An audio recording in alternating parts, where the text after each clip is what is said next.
আসসালামু আলাইকুম প্রিয় দর্শক, কেমন আছেন আপনারা? আমি আজকে ছাদে কাজ করলাম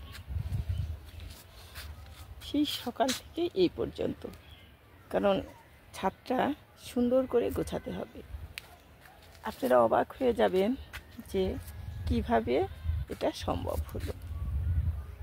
আমার টমেটো গাছ অনেক সুন্দর হয়ে গেছে, অনেক, মানে কি আর বলবো। দেখুন তার কুশি, তার যে এইগুলো লম্বা লম্বা হয়ে উঠেছে, কুশিগুলো একদম ফুল আসছে প্রচুর। এখন টমেটোগুলোর জন্যে ভেঙে পড়বে বা রুয়ে যাবে। আমি সেই জন্যে একটা মাচা তৈরি করেছি, সেটা হলো রড দিয়ে। এখানে বেগুন গাছও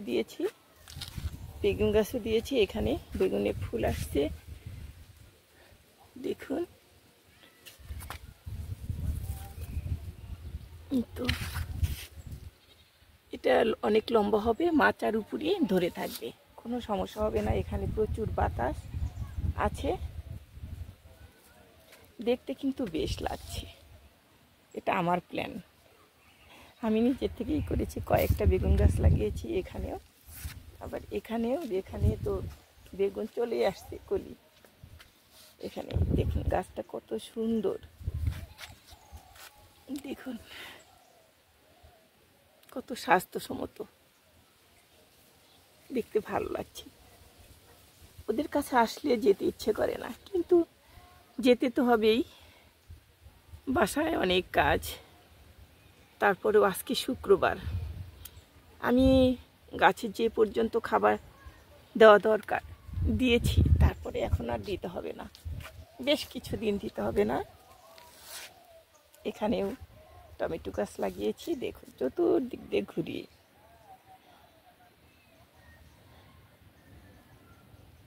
ওভাবেই দেওয়া হয়েছে।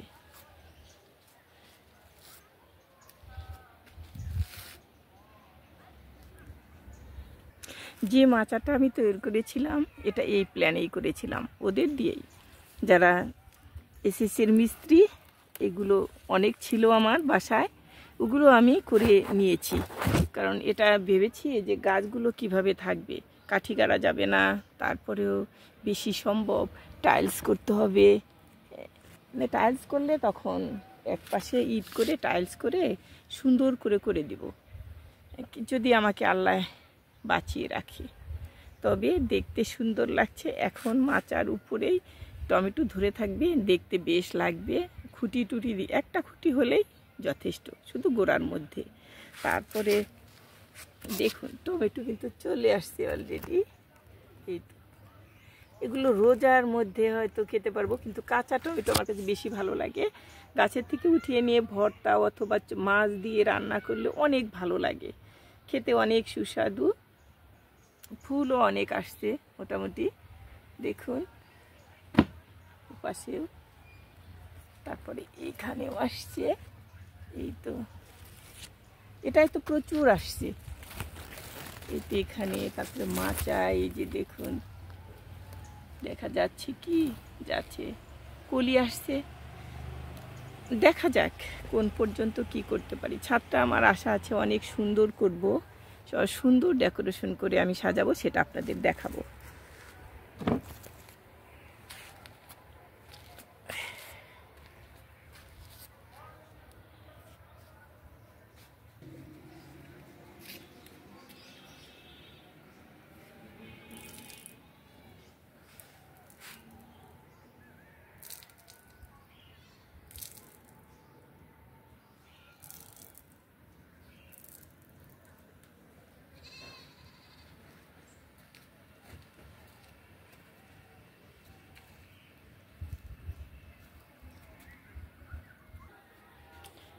ভালো থাকবেন, সুস্থ থাকবেন।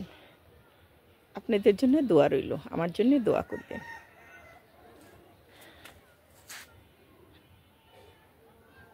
আল্লাহ হাফিজ।